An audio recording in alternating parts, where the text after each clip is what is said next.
የዛሬው ፊልማችን በሕይወት የሚቆየው ለጥቂት ቀናት መሆኑን በሐኪም ተነግሮት እኔ ከሞትኩኝ በኋላ ልጄ ምን ይውጠዋል ብሎ የልጁን ዕጣ ፈንታ ለማስተካከል ብዙ ርቀት የሚሄደውን አባት ያስመለክተናል። መልካም ቆይታ። ፊልማችን ሲጀምር በሰሜናዊ አይርላንድ ውስጥ ጸጥ ባለ ነፋሻማ ቦታ ጁን የተባለ ሰው መስታወት እያጸዳ እያስመለከተን ነው። ጁን ሀብታም አልነበረም፣ ታዋቂም አይደለም። የጁን ሥራ መስታወት ማጽዳት ስለሆነ አብዛኞቹ የጁን ቀናቶች የሚያልፉት በየቤቱና በየመስሪያ ቤቱ እየዞረ መስታወት ላይ የሚያርፉትን አቧራዎች በመጥረግና መሳልል ላይ በመንጠልጠል መሆኑን እንረዳለን። ጁን አንድ ተራ ሰው ነው።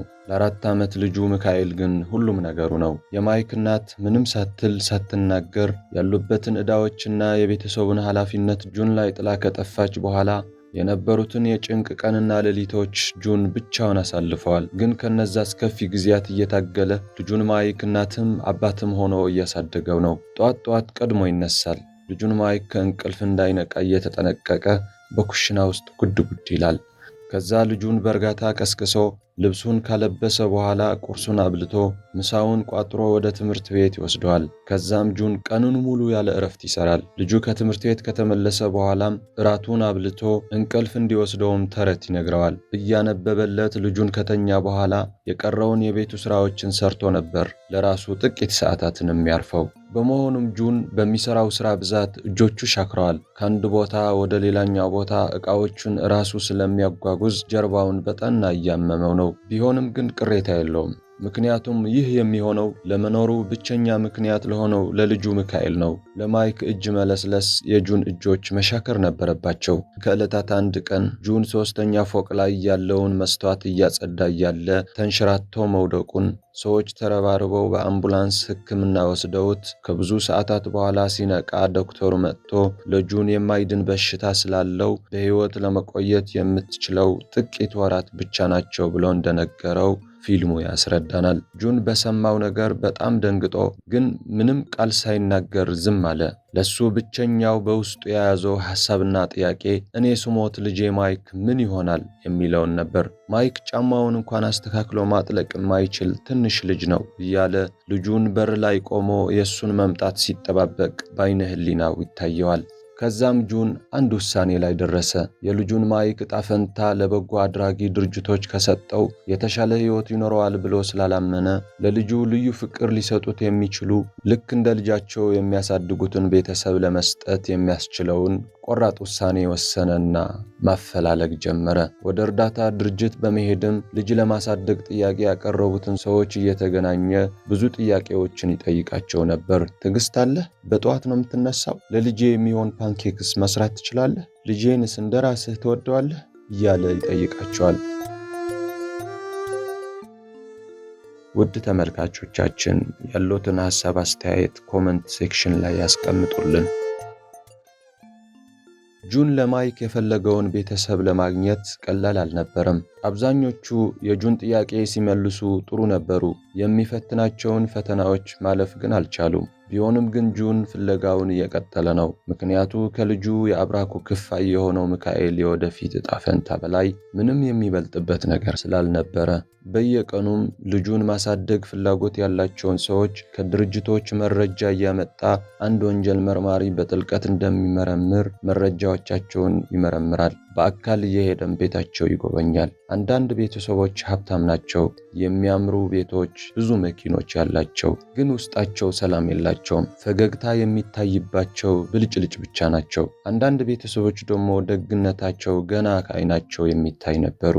አስመሳዮችም አሉ፣ ለሰው ጥሩ ለመምሰል የሚሞክሩ ግን ሕይወታቸው ባዶ፣ ምንም ፍቅር የሌለው። ትዕይንቱ ሲቀጥል ጁን ለልጁ ገንዘብ ሳይሆን ለማግኘት የከበደው ልጁን በፍቅር በትዕግስት ሳያበላሹና ሳይጎዱት የሚያሳድጉትን ቤተሰቦች መሆኑን እንገነዘባለን። ልክ እሱ እንደሚያደርገው ሊተኛ ሲል ተረት የሚያነብለት፣ ሲሳሳት የሚያርም ቤተሰብ ነበር የሚፈልገው። አንዳንድ ቀን ማታ ለብቻው ሳሎን ውስጥ እየተቀመጠ ይጸልያል፣ ያለቅሳል። ምክንያቱም ጁን ለልጁ ትክክለኛ ቤተሰቦች ከተገኙለት የሚቀረው ነገር ቢኖር ልጁ ማይክን መሰናበት ብቻ ነው። ማይክ ገና የ4 ዓመት ልጅ ስለሆነ እውነቱን አያውቅም። ለሱ ሕይወት ቀላል ናት። ጠዋት በአባቱ የተሰራለትን ቁርስ ተመግቦ ከጓደኞቹ ጋር ትምህርት ቤት እየተጫወተ አንዳንዴም በየመዝናኛው ከአባቱ ጋር እየተዝናና ይውልና ማታ ላይም ራቱን በልቶ እንቅልፍ እስኪመጣው በአባቱ ጣፋጭ ተረቶችን እየተነገረው የሚተኛ ትንሽና አስደሳች ልጅ ነው። አሁን ግን ብዙ ነገሮችን እየተቀያየሩበት ነው። ረጃጅም የመኪና ጉዞዎች ያደርጋል። የማያውቃቸው ሰዎች ይገናኝና እያቀፉትም ይስሙታል። አንድ ቀን እንደተለመደው ከአንድ ቤተሰብ ቤት እየተመለሱ እያለ ማይክ በንጹህ አይኖቹ አባቱን እየተመለከተ አባዬ፣ የብዙ ሰዎች ቤት ውስጥ እየገባን የምንወጣው ለምንድን ነው አለው። ጁን በዚህ ሰዓት የልጁን ልብ በከፍተኛ ጭንቀት ውስጥ እየመታ መሆኑን ተሰማው። ለአንድ ምንም ለማያውቀው ንጹህ ልጅ ይህንን ያህል ከባድ እውነት ለማስረዳት አቃተው። ልጄ፣ አዲስ ጓደኞች እንዲኖሩን እየፈለግን ነው አለው። ማይክ ሙሉ ለሙሉ አባቱን ስለሚያምነው ሌላ ጥያቄ አልጠየቀውም ነበር። መራራው እውነት ግን ጁን ብቻውን ተሸክሞታል። በየቀኑ የውሸት ፈገግ እያለ የማይክ ጥያቄዎችን በየዋህ መሸወጃ መልሶችን መመለስ የጁን የዕለት ከዕለት ሥራው ነው። በሌላኛው ቀን ጁን ሁሉንም ነገር ከብዶት እንደተለመደው ጨለማ ውስጥ ብቻውን ቁጭ ብሎ የአባት ፍቅር ማለት ሁል ጊዜ ከልጁ ጋር አብሮ መኖር ብቻ አይደለም፣ ለልጁ አስፈላጊውን ነገር ሲባል አሳልፎ ለሌላ መስጠትም ጭምር ያካትታል። ምንም እንኳን ሁኔታው ልብ የሚሰብር ቢሆንም ጊዜው ሲደርስ እሰናበታለሁ ልጄ እያለ እያለቀሰ ነው። ቀናቶችን አልፈው ከብዙ ፍለጋ በኋላ የጁን ምርጫ የሆኑትን ቤተሰብ ተገኙ። ጁን ለልጁ ሚካኤል የመረጠለት ቤት ትልቅ አልነበረም፣ ሀብታምም አይደሉም። የድሃ ቤተሰብ ነበር የመረጠለት። የቤቱ ግቢ ምንም እንኳን ትንሽ ቢሆንም እዚህ ትንሽ ቤት ውስጥ ግን ገንዘብ ሊገዛው በማይችለው ፍቅር የደመቁ ቤተሰቦች ነበሩ። በዚህኛው ቤት የሚኖሩ ባልና ሚስት ሀብት አልነበራቸውም፣ ፈገግታቸው ግን እውነተኛ ነበር። ደግነታቸው ለእይታ ብቻ አልነበረም። ጁን ሲናገር ዝም ብለው ያዳምጡታል። ትዕግስት አላቸው። ለመመለስም አይቸኩልም ነበር። ለልጁ ሚካኤል ተንበርክከው ሲያዋሩት እንግዳ ሳይሆን ያሳደጉትን ልጃቸው ነበር የሚመስለው። ይህንን ሲመለከት ጁን ከልቡ ደስ አለው። ከሄድኩኝ በኋላ ቢሆንም ልጄን ይወዱታል ብሎ አመነ። ይሄ ለሱ ቀላል ምርጫ አልነበረም። በሕይወቱ ካጋጠመው ከባድ ውሳኔ የከበደውን ነበር፣ ግን ትክክለኛ ውሳኔ ነው። ከዛ ወደ ማታ እንደተለመደው ምግቡን ለልጁ አብልቶ ሚካኤልን ካስተኛው በኋላ የልጁን ዕቃዎች ማዘገጃጀት ጀመረ። ልብሶቹ እያጠፈ በሻንጣ ውስጥ ከተተ። ሲያድግ አንድ ቀን ሊያገኛቸው የሚችሉ ትናንሽ ማስታወሻዎች ጽፎ እያስቀመጠለት ነው። ልጄ፣ አንድ ነገር አስታውስ፣ ሁሌም ባንተ ኮራለሁ። ምግብህን በደንብ ተመገብ፣ እንቅልፍ በጊዜ ተኛ፣ ደግ ሁን የሚልና አንድ በጥሩ እጅ የተጻፈ የስንብት ደብዳቤ። ማይክ ዕድሜው ሲደርስ ታስቦ የተጻፈ። ልጄ፣ ይህንን እያነበብክ ከሆነ አድገሃል ማለት ነው። ከሁሉም በላይ እወድሃለሁ። ያደረግኩትን ነገር ሁሉ ያንተን የወደፊት ሕይወት ጥሩ ለማድረግ አስቤ ነው። ልጄ፣ በርታልኝ።